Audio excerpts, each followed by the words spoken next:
9, versículo 23.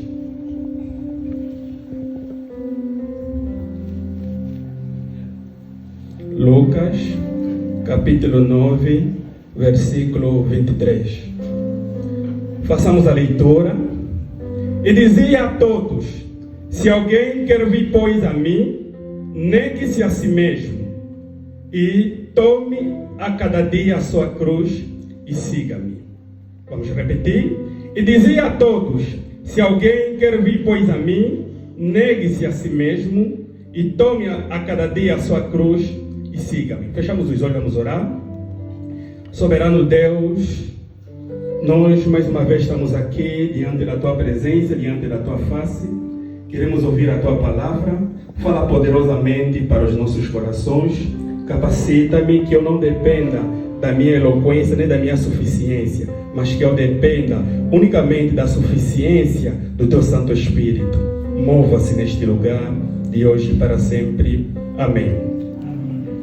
Bom, para quem não me conhece, eu sou vosso irmão Batista José, sou mesmo do Quando Cubango, propriamente do município de Menongue, servo do Senhor, e pela graça do Senhor temos sido abençoados a mergulhar no mundo da literatura. Tivemos a oportunidade de publicar meu primeiro livro, que é intitulado Namoro na Perspectiva Cristã, e o segundo está a caminho, queira Deus.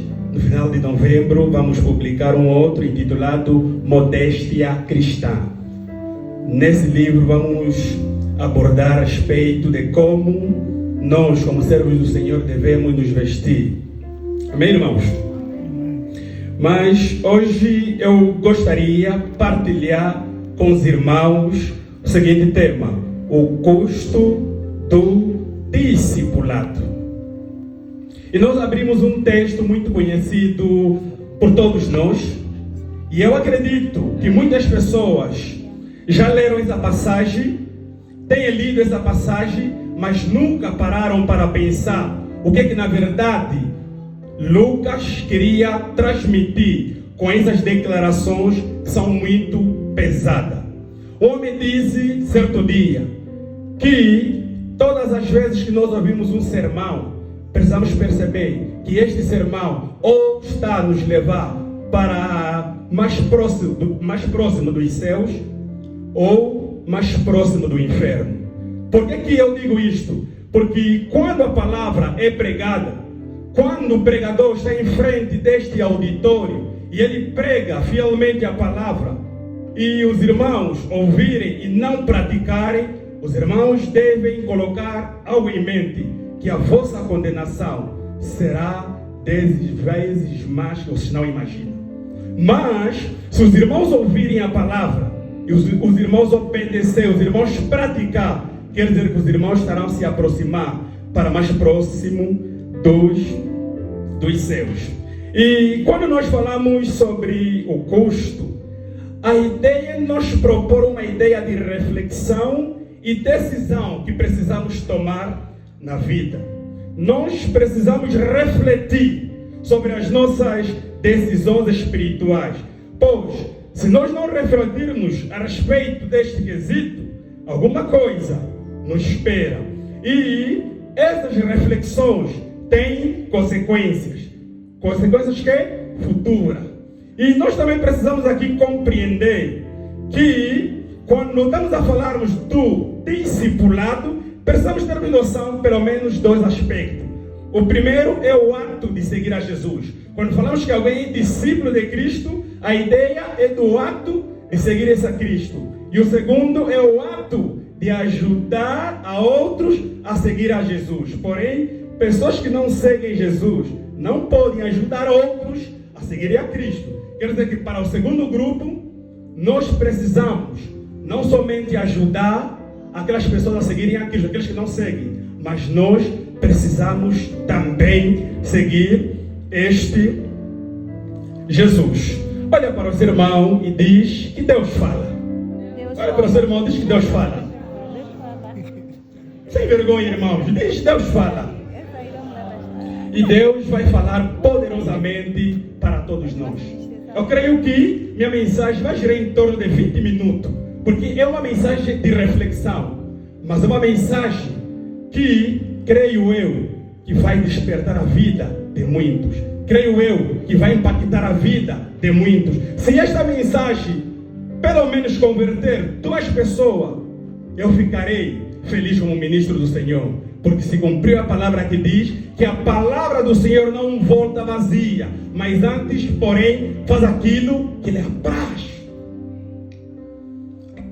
E quando também falamos de discipulado, um homem dizia que discipulado não é Jesus se encaixar com a sua vida. Discipulado não é Jesus se encaixar na tua vida. É nós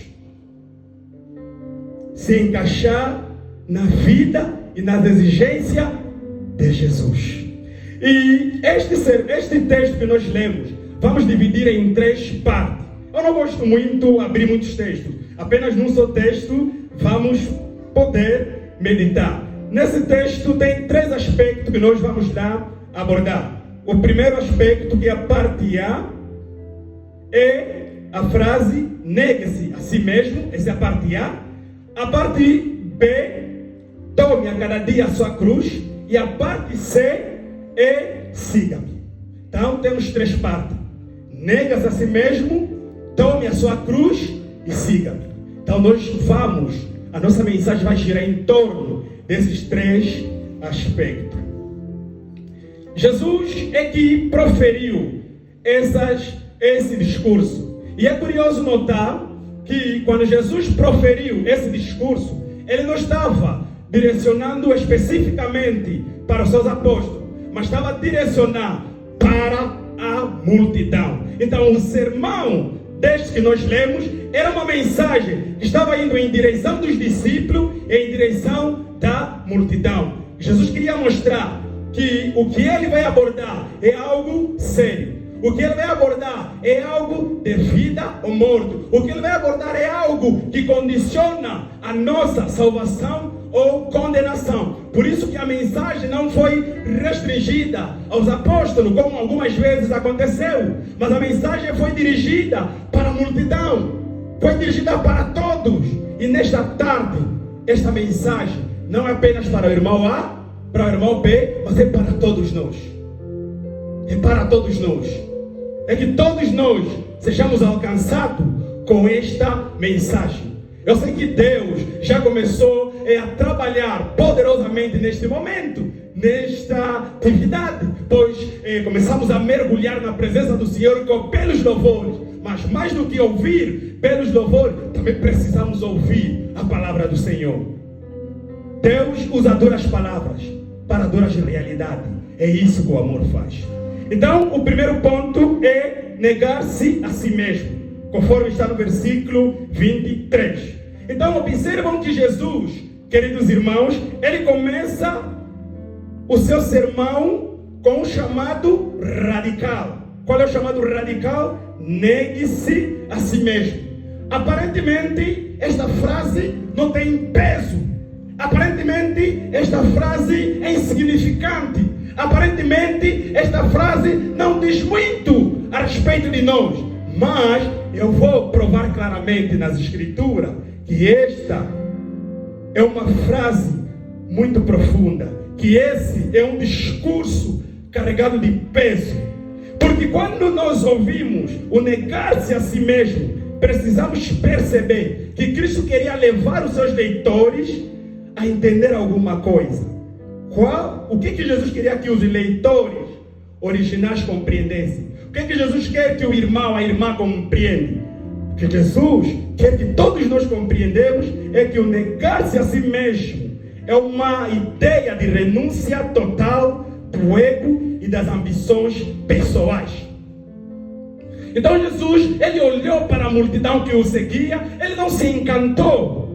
Eu posso olhar para todos nós que aqui não está, que estamos aqui, e eu vou ficar feliz. A sala está cheia, todos nós estamos aqui com um sorriso belo. E na época de Cristo, isso também aconteceu. Aqueles que estavam seguindo a Cristo, eles estavam ali felizes, seguindo a Cristo, com aquele sorriso nos lábios. Mas Jesus olhou, Jesus observou o coração daquela multidão, daquele povo.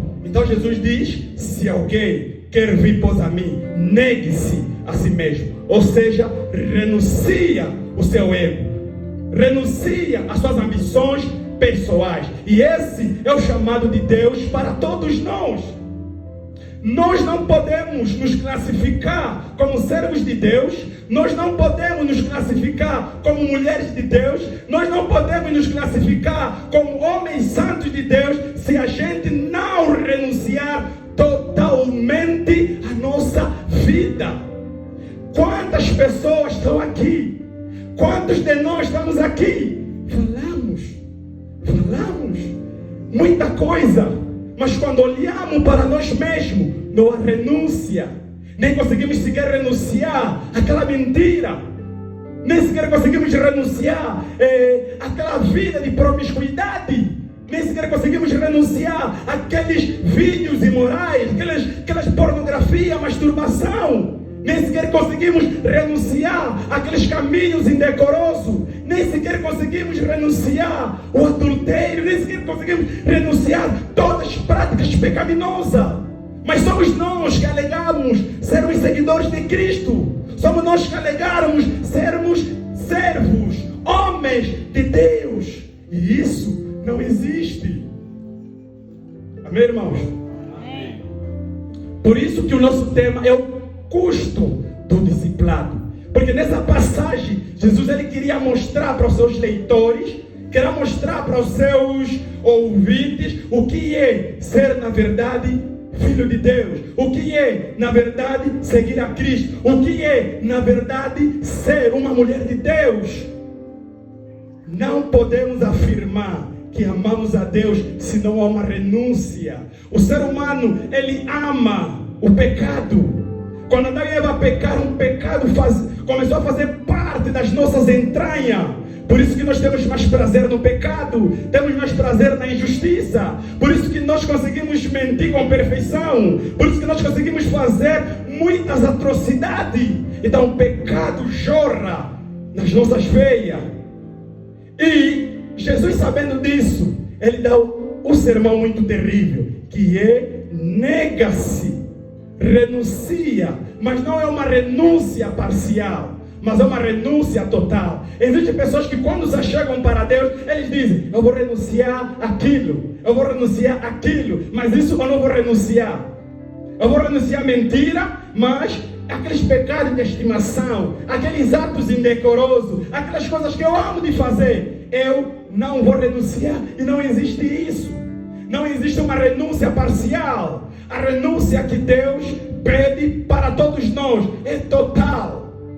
Deus não fala assim: não, renuncia, tira uma parte da tua vida, outra parte vive você. Não, nós devemos renunciar o nosso ego. Nós devemos renunciar às nossas ambições. E quando nós renunciarmos às nossas vontades, quer dizer que nós estamos da liberdade para fazer a vontade de Deus. E a pergunta é: o irmão renunciou totalmente à tua vida? A tua vida é de renúncia. Você tem renunciado àquilo que o mundo te oferece, aquilo que a Bíblia vem falando, que o mundo passa. E Satanás procura, em todas as formas, nos distanciar de Deus. Mas nós precisamos termos cuidado. Palavra do Senhor, vamos aplaudir.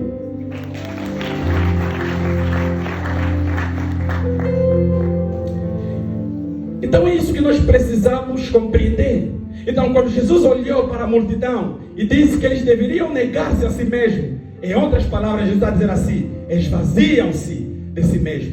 Irmão, esvazia-se de si mesmo. Irmã, esvazia-se de si mesmo, para que Deus venha encher, para que Deus venha habitar, para que Deus venha fazer morada na tua vida. Pois se você não se esvaziar de si mesmo, jamais Deus fará morada em tua vida. Então nós precisamos pensarmos nisso. Amém, irmãos? E um exemplo de renúncia é o apóstolo Paulo. Quando os irmãos atentam para Filipenses capítulo 3, versículo 7, os irmãos observam a declaração poderosa de Paulo. O que Paulo vem lá dizendo em Filipenses 3, 7? Ele diz: as coisas que para mim eram lucro, agora considero como perda por amor a Cristo.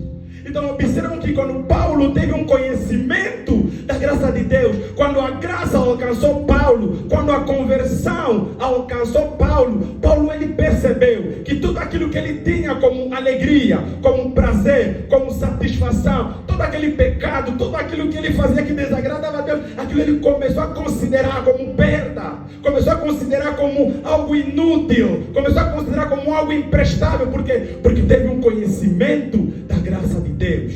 E isso me leva a afirmar categoricamente que todas as pessoas que não consideram os prazeres dessa carne, os prazeres desse mundo, como coisa fútil, como coisa que não presta, é porque essas pessoas não tiveram contato com a graça de Deus.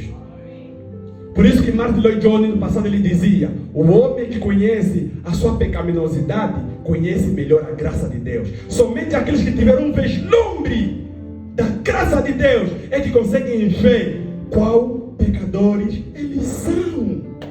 Então isso que nós precisamos aqui compreender. E a aplicação que nós vamos já extrair dessa parte A é: olhando para todos nós, eu deveria perguntar: o que estamos colocando acima das nossas vidas é Deus?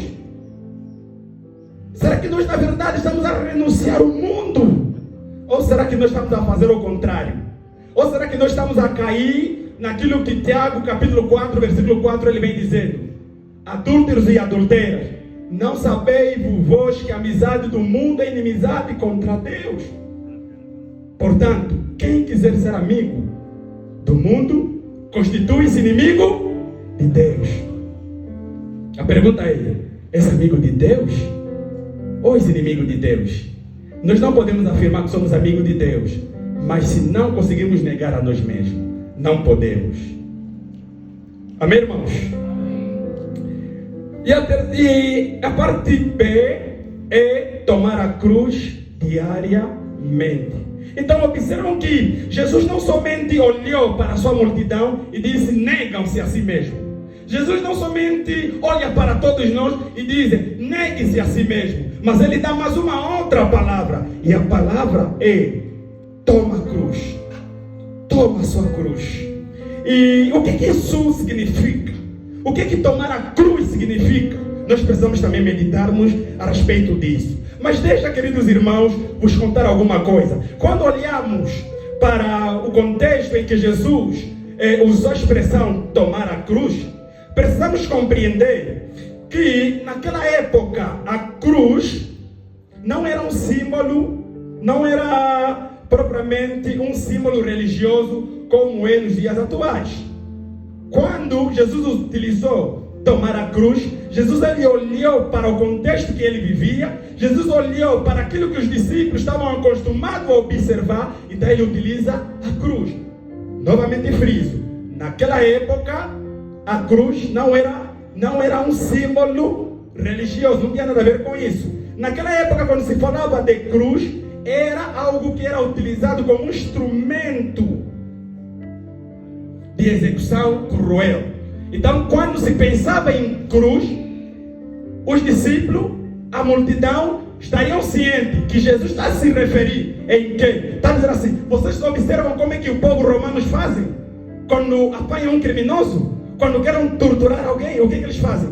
Pegam este criminoso, pegam este ladrão, lhe colocam na cruz e aquela pessoa morre. Aquela pessoa é morto, aquela pessoa é torturado. Então Jesus se apropriou desse contexto para nos ensinar uma coisa.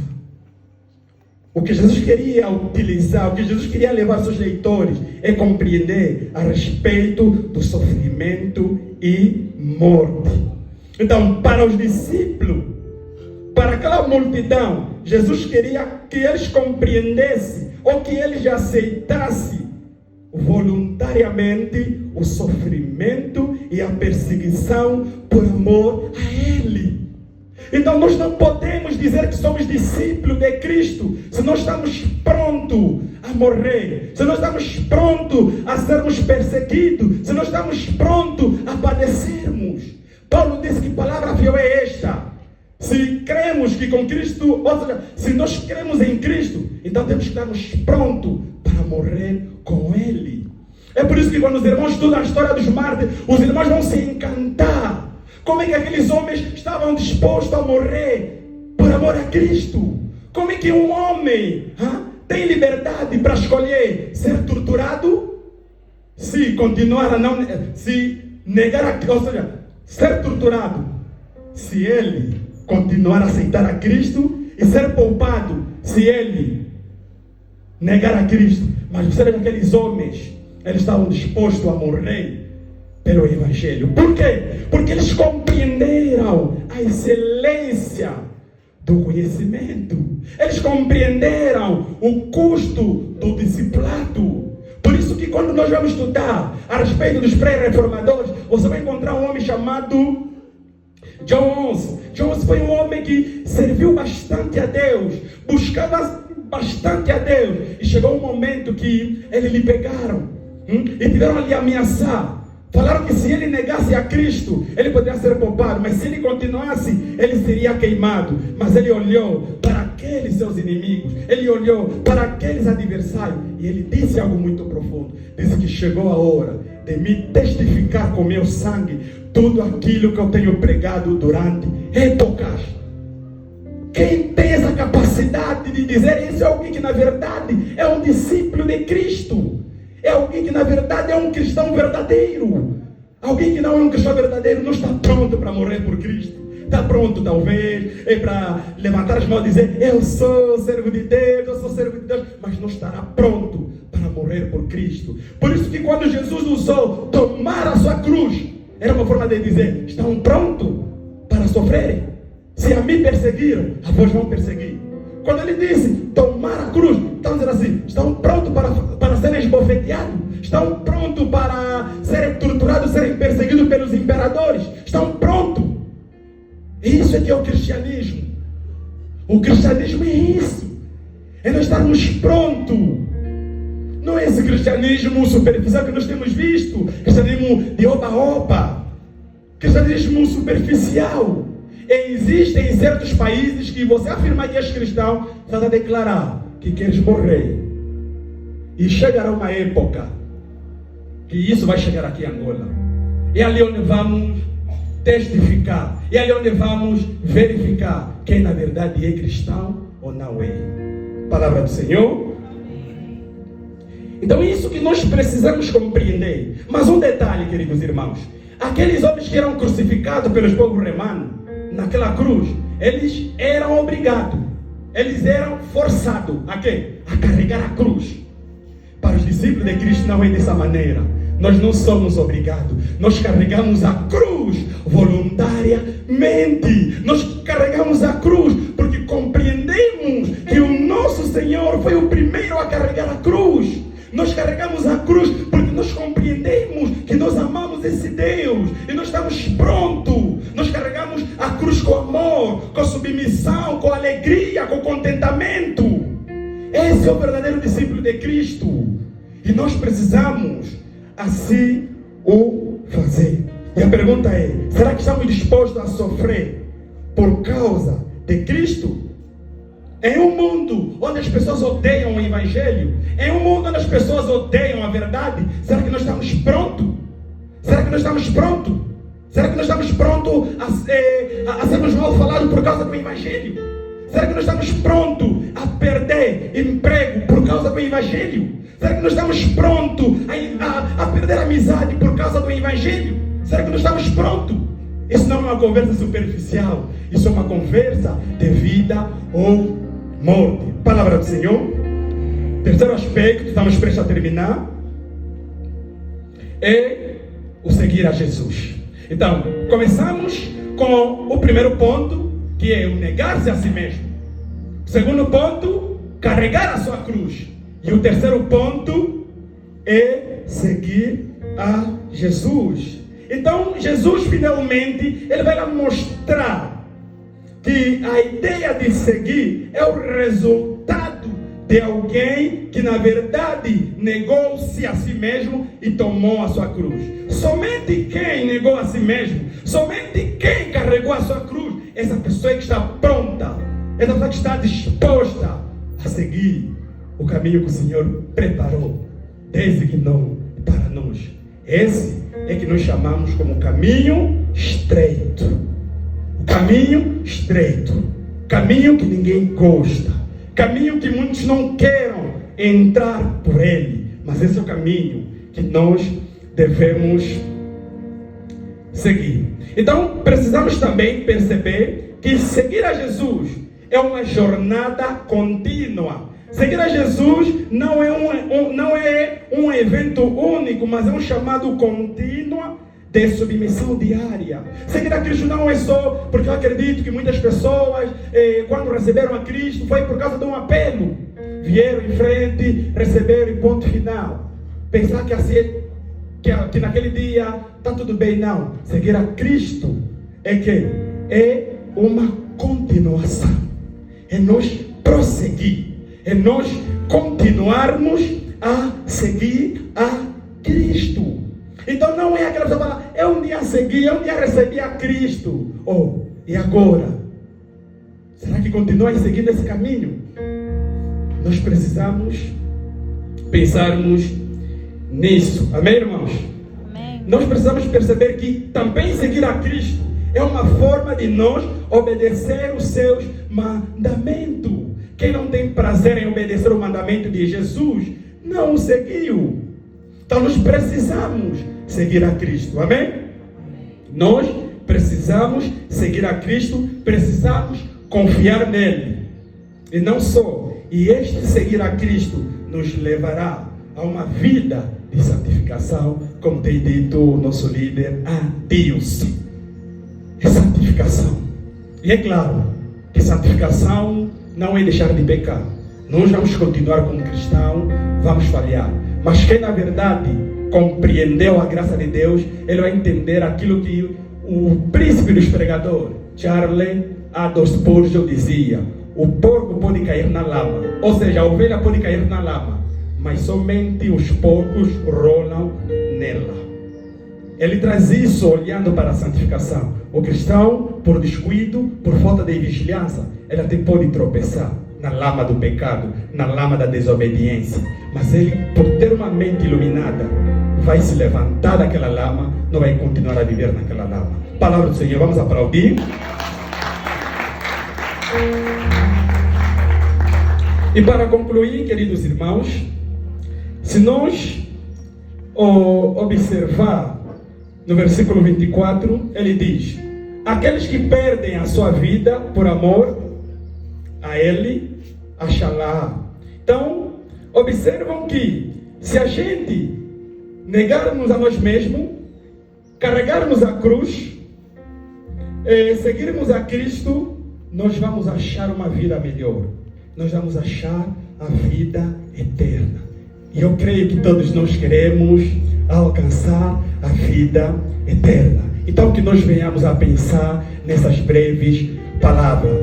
E eu gostaria de convidar que os irmãos não se desconectem. Vamos já entrar no momento de adoração, né? Ouvimos a palavra e no momento que nós estaremos a adorar, o irmão vai fazer uma reflexão daquilo que ouviste e pensa diligentemente. Saiba que cristianismo é coisa séria. Cristianismo é porta estreita. Cristianismo é cruz. Cristianismo é olharmos verdadeiramente para Cristo, pois dele, por ele, para ele são todas as coisas. Aplauda o Senhor.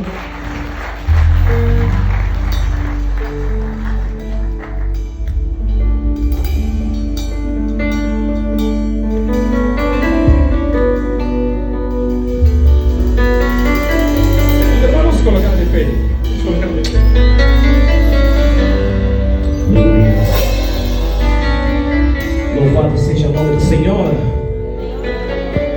Não entendi. Louvado seja o nome do Senhor. Aleluia. Glórias.